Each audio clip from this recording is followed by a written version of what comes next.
सिंध सुहारी जे हिक क़दीम तारीख़ी शहर ठट्टे में मौजूद मकली क़ब्रिस्तान हिक तारीख़ी मज़हबी ऐं रूहानी हैसियत रखे थो। क़दीम रिवायत मूजिब हिते 1.25 लख अहलुल्लाह आरामी आहिनि, जिन मां कुझु ॼातल सुञातल, जॾहिं त ॿिया हिन शहर ख़मोशां जे कंहिं हिस्से में गुमनामी वारी हालत में हमेशगी वारी निंड सुतल आहिनि। मोहतरम जनाब उस्ताद लिगारी साहिब पारां महरान रिसाले में लिखियल हिक मज़मून मुताबिक़ मौजूदा वक़्त में हिक अंदाज़े मुताबिक़ हिते 5 लख खां मथे तुर्बतूं आहिनि। हिते निशान थियल तुर्बतनि जो तइदाद 2,44,000 आहे। ही क़ब्रिस्तान लॻभॻ 912 एकड़नि में पखिड़ियल आहे।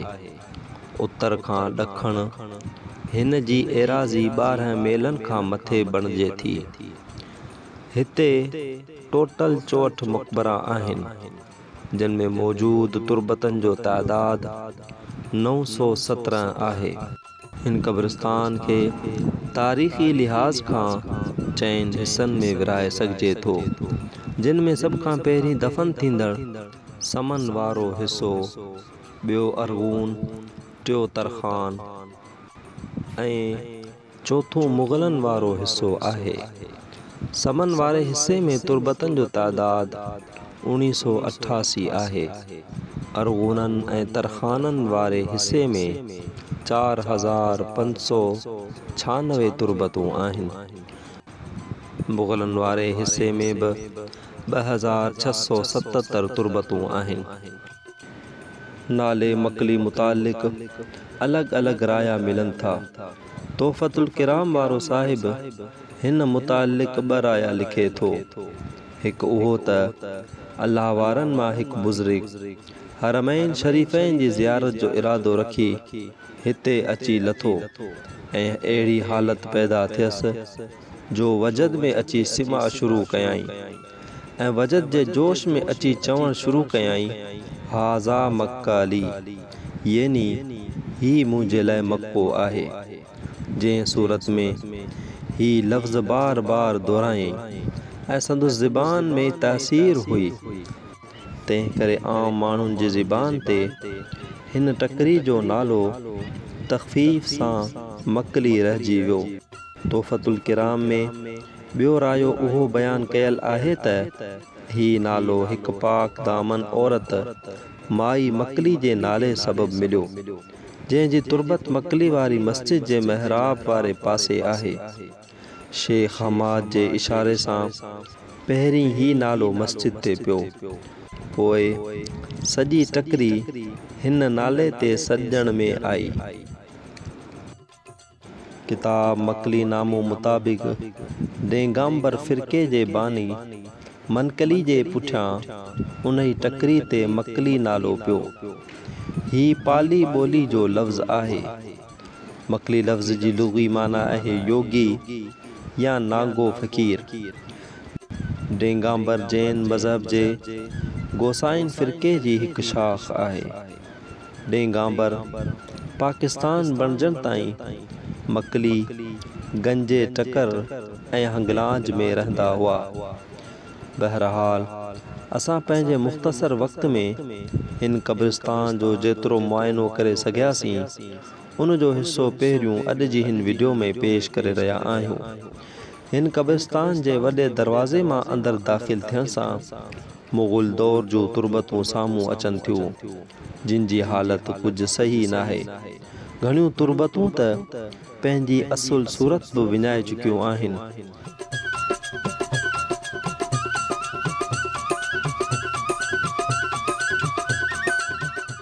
हिन हिस्से में सभ खां पहिरीं जेका जॻह घणो ध्यानु छिकाए थी, उहो हिते जो तारीख़ी खूह आहे। हिन खूह में हेठि लहण लाइ चाढ़ियूं ठहियल आहिनि। अंदरि पासनि खां नंढा नंढा खाना आहिनि। हिन खूह जी असल तारीख़ त मालूम नाहे, पर हिकु अंदाज़े मुताबिक़ ही मुग़ल दौर में तामीर थियो, जो हिन क़िस्म जा घणा खूह मुग़ल दौर में तामीर कया विया, जेके हिक त पाणी जी फराहमी, ॿियो अमीरनि वज़ीरनि जी निजी महफ़िलनि लाइ पिणु इस्तेमालु थींदा हुआ। हिन खूह जे वेझो ई हिक डठल चौदीवारी में कुझु तुर्बतूं बिना कुतबनि जे मौजूद आहिनि। चौदीवारी जे साम्हूं महराब ठहियल हो, जेको मौजूदा वक़्त में बि सलामत आहे।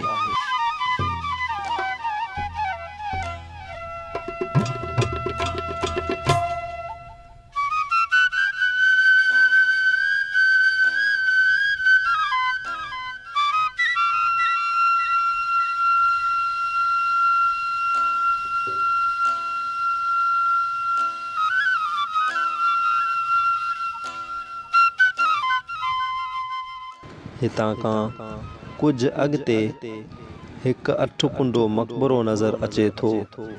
हीउ मक़बरो मिर्ज़ा जानी बेग ऐं मिर्ज़ा गाज़ी बेग जो मक़बरो आहे। हीउ मक़बरो हिकु इहाते अंदरि आहे।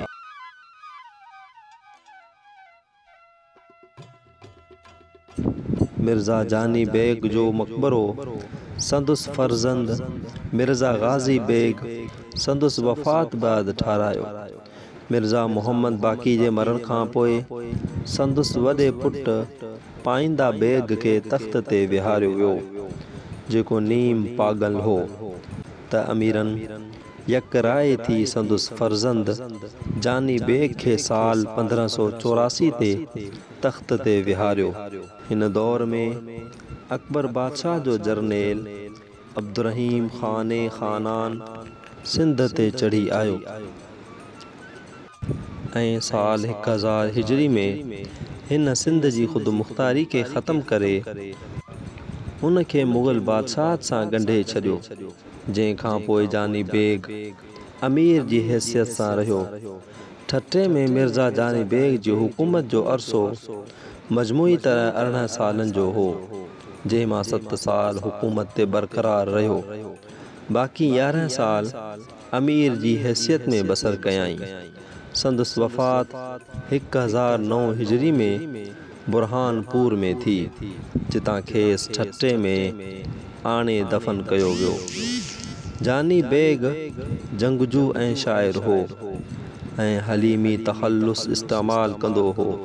जॾहिं मिर्ज़ा जानी बेग तरखान फ़ौत थियो, तॾहिं अकबर बादशाह हुकुम जारी कयो त मिर्ज़ा गाज़ी बेग बदस्तूर ठटे जो हाकुम थी रहंदो। गाज़ी बेग उन वक़्त नंढो हो, तंहिं करे हुकूमत जा सभु कारोबार पुराणा अमीर हलाईंदा हुआ। आहिस्ते आहिस्ते मिर्ज़ा गाज़ी बेग जी बि हिम्मत वधी ऐं हिन पुराणनि अमीरनि मां जिंद छॾाइण जी कोशिश कई, जिन मां कुझु में कामयाबी ऐं कुझु में नाकामी खे मुंहुं ॾियणो पियसि। मिर्ज़ा गाज़ी बेग जहांगीर बादशाह जे हुकुम ते कंधार वियो, जिते 1021 में वफ़ात कयाई।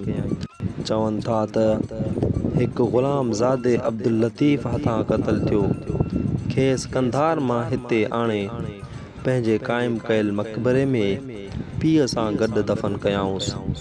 मिर्ज़ा गाज़ी बेग सिंध ते हुकूमत कंदड़ आख़िरी तरखानी हुक्मरान हो, जंहिंखां पोइ जहांगीर बादशाह जे हुकुम ते सिंध जो मुकम्मल इख़्तियार मुग़ल सल्तनत हवाले थियो।